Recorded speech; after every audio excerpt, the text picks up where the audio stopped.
Hello and welcome to the new video. Today we're going to take a look at the Lanturn in the Open Great League. Usually this would not be really an exciting showcase, but this is one of the best teams that I've played already basically at the beginning of the season. And so I want to try it out here again. We are running a water gun variant of a Lanturn here because Spark got nerfed, or did it? We most likely going to see another video later on today with a different team around Spark Lanturn. So if you want to watch that as well, feel free to subscribe to the channel, it is free.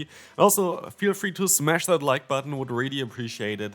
But anyway, we're going to have a Lanturn double flying line here today, which maybe does not seem to be that exciting. And yeah, this is going to be a meta team that is mainly here to get you wins. And I feel like a lot of people kind of want to get some wins, and this team was insanely good. But also today we're going to battle a lot of very good opponents. At the current time, actually I climbed even way more with the next team that I'm going to showcase on this channel. So definitely feel free to subscribe to the channel. But I'm currently at like high up elo range as well, like for like leaderboards or whatever rating right now. So like this is literally I think just below the leaderboards, and with my current rating I'm like somewhere like top 200, top 300 or something on the global leaderboards for Pokemon Go right now. And you know me, I usually don't really care too much about it because of the queue times, and I usually like to tank and play some spicier stuff. But this team was great, but the next team was maybe even cooler for me. But anyway, we're going to see here already Water Gun Lanturn putting in some work, forcing the opponent to go for a charge move, and it's down to our Gligar basically to finish up this battle. In the back there's going to be that Skarmory, which is kind of awkward, and this is kind of how this team is not supposed to work. But the way it's supposed to work is you have a lead that's really good against Skarmory, you have the Say Swap of a Mandibuzz for this team to bait out the Skarmory, and then you're going to have in the back the Gligar, which does not want to face the Skarmory. And so like this is basically a perfect core there between those Pokemon. And honestly, while yeah, it's an ABB style line, there are not a lot of common weaknesses between them, which is kind of cool as well. And so yeah, this team is lovely, this team is amazing, especially Water Gun on Lanturn was really good for me. I think I was running Spark the last time, but still, it is fine. Next opponent for the battles. I know that she usually runs some toxic stuff, but I guess like you could argue that Girafarig is a little bit of a toxic Pokemon, but not against a Mandibuzz. And this is such a bad matchup for her because now we can just wall the Girafarig here. And I know that Girafarig is running Thunderbolt, like this is like the most common secondary charge move on this Pokemon, but I also know that it does not do enough damage from that range against the Mandibuzz. And so they decided to go for the Psychic Fangs, which does make sense for them as well, because yeah, that's going to drop my defense. And if I would not know that this Pokemon runs the move Thunderbolt, I most likely would be caught off guard there just now. But like this, we can easily we're going to be able to just align ourselves. We can swap out because it doesn't matter, because we have the Lanturn, we're going to have the Gligar, we're going to have two answers basically for the Charge Bug. Our Lanturn is more of the neutral play. I don't have to stay in with the hard counter. And look at this, it is going to be that Tropius in the back with a Razor Leaf, one of her favorite picks as well. So yeah, definitely something that I was kind of expecting for this one. But again, like we're going to still have our hardest answer in the bag with the Mandibuzz having next to that Aerial Ace, and of course we can also align later on our Gligar against the Charger Bug. So we were basically able to we had like kind of neutral lead matchup, but then we're able to just align ourselves with hard counter. So there was nothing they can really do here, and so we can win this game quite easily. Good game there. Next opponent is none other than the first regional winner of Pokemon Go history, which is going to be Lurgan Rocket here, one of the top players for the game. We will be able to catch a Grass Knot here on our Mandibuzz against the opponent as I swap out into their Poliwrath. At this point I was expecting a double fighter backline. I was thinking maybe an Annihilate, but honestly, you're gonna see later on what Pokemon it could have been, like what it's going to be basically in the back there for them.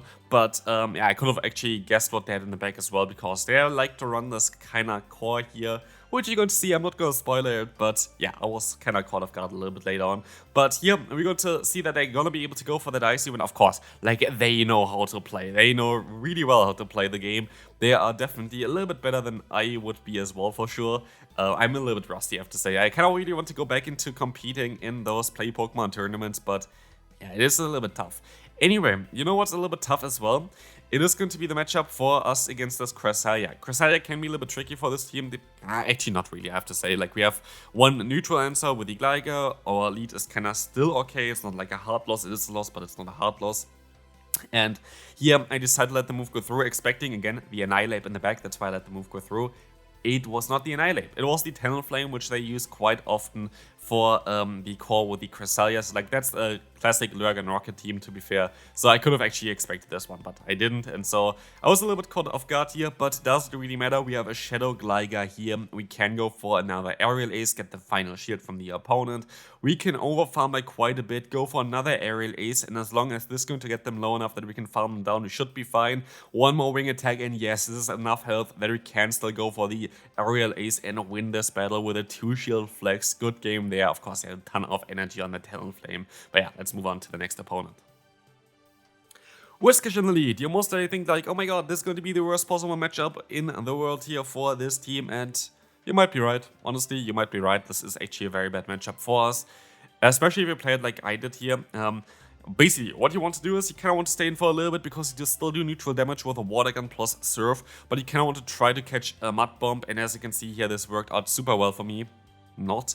And also, the opponent overfarmed by quite a bit, which I, later on, I don't think really expected to like be that much of energy that they had there. Also, they were able to catch the Aerial Ace now on the Glider, which is quite awkward for us. I think it actually does not really matter too much that they caught this move. Maybe it did a little bit. I think it did a little bit. But anyway, we can go for the Dark Pulse. Dark Pulse is going to be able to do some quite decent damage here. I think 80 damage for 50 energy is quite a decent move, but we can go for another Aerial Ace now as well, which is going to be able to get them low, but not get the knockout. And here I decided to keep my shield for, yeah, I think it was not really that necessary to align myself, because if you think about it, they have Mud Bomb, which is super effective here.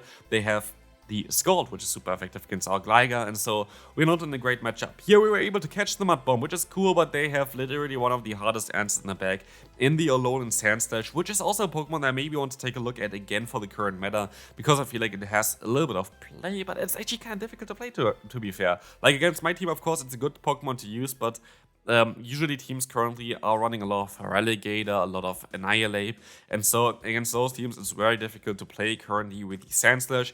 Here we will still see the power of the Lanturn being able to reach that Thunderbolt, knock them out in time, and also it's still down to the matchup against Whiskesh. Can we still get to a Surf in time? Oh, let's find out. Can we survive this move? We actually can, but we just barely missed out on the Surf. Next opponent, let's take a look at this one. We're going to have an Annihilate. What do you do here? You kind of want to go for 8 fast moves from the opponent and then swap out into the Mandibuzz. You have 2 flying type Pokemon in the back. You have a very neutral lead. You can just catch any kind of move on the Mandibuzz. Here we were able to catch a Night Slash, which is not as ideal, but I was expecting them to swap out. They decided to go for a few fast moves first and also went for a charge move, so like our switch clock is unaligned. What this means is I can decide to just use a shield here on a potential Stone Edge, which is going to hurt quite a bit, and try to, yeah, wait out the clock.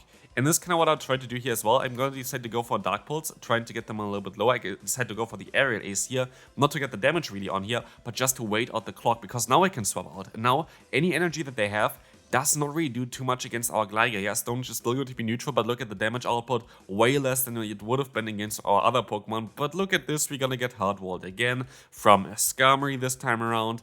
And so it is going to be quite a difficult one to come back from this battle. And I doubt that I will be able to do that, because we're always kind of catching a hard answer to us. So yeah, it's a little bit of a tough one. Anyway, we got them kind of low, but I decided to let the move go through with my own Lanturn. I think I'm forced to go for a charge move after this Brave Bird though.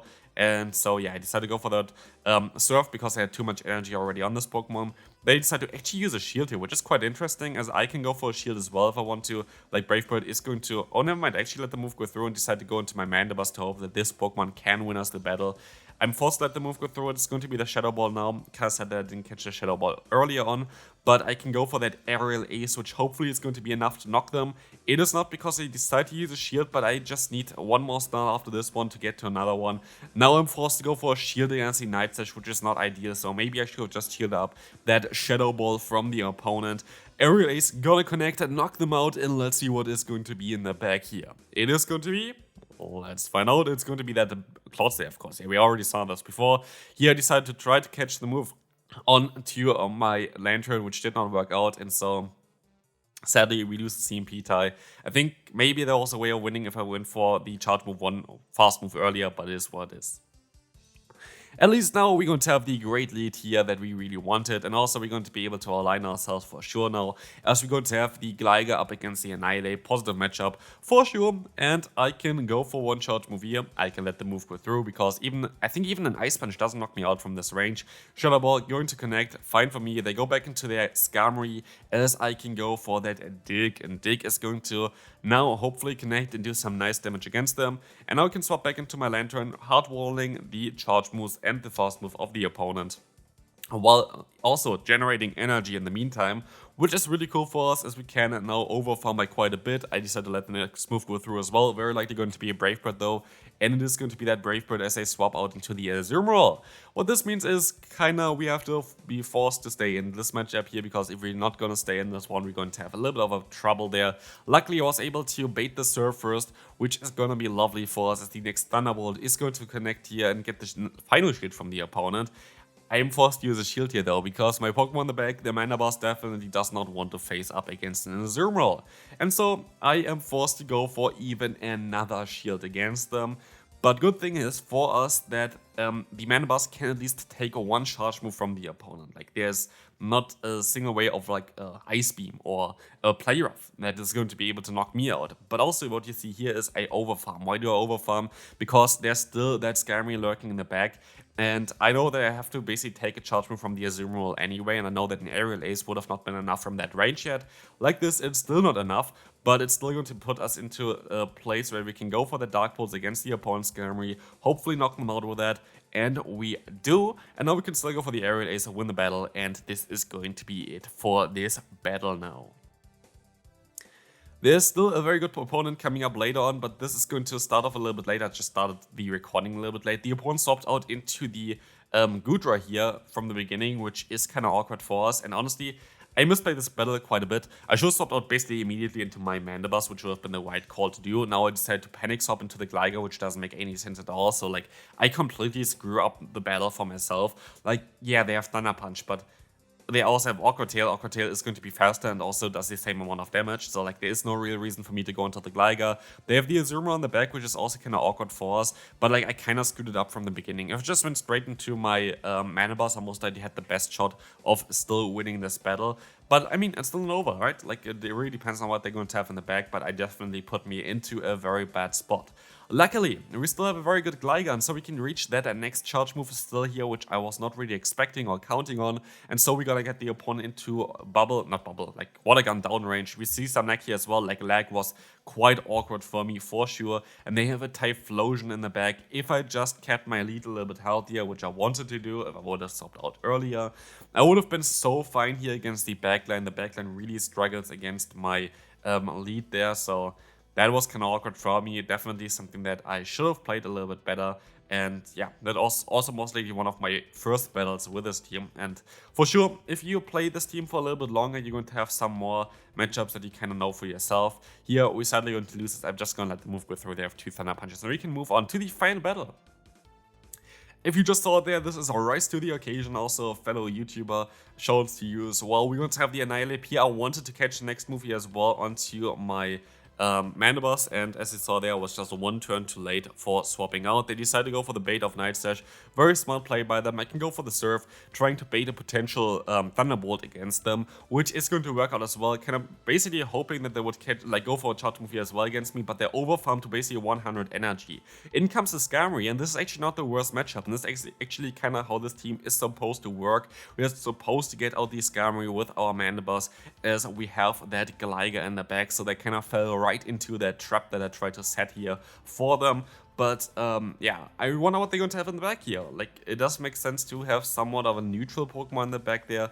Maybe it is going to be that Gligar Skarmory core, which I just kind of despise, to be fair, because like, yeah, having 2 flying type Pokemon like this, we have also 2 flying Pokemon, but like I don't know, like I don't know really why I don't really enjoy the Gligar. Okay, it's actually Gligar as well, which is kind of hilarious, but kind of the Gligar plus Skarmory core, I don't know, like it's so common, like it's such a good core, like I'm not like bitching about the core itself. It is a very good core. I just really don't like Scary. I don't know. Like Scary is like very good Pokemon. Don't get me wrong. I just don't like to play against it, which I guess is why people are using this one as well. Here they can go for a Shadow Ball, but I'm not too worried about it yet because I know that they can only go for a Night Slash most likely against my. Okay, yeah, they have to still go for a Night Slash here most likely against my Mandibuzz, which is kind of smart by them. Could have maybe saved this Pokemon as well, but I decided to go now into my Gligar. No, they should not be able to go for a Shadow Ball at all. We can go for the full farm down, and with this, a Night Slash is going to get us a little bit lower than they are, but we have a little bit more energy, and so it comes down if we win the CMP tie against them. Do we win the CMP tie?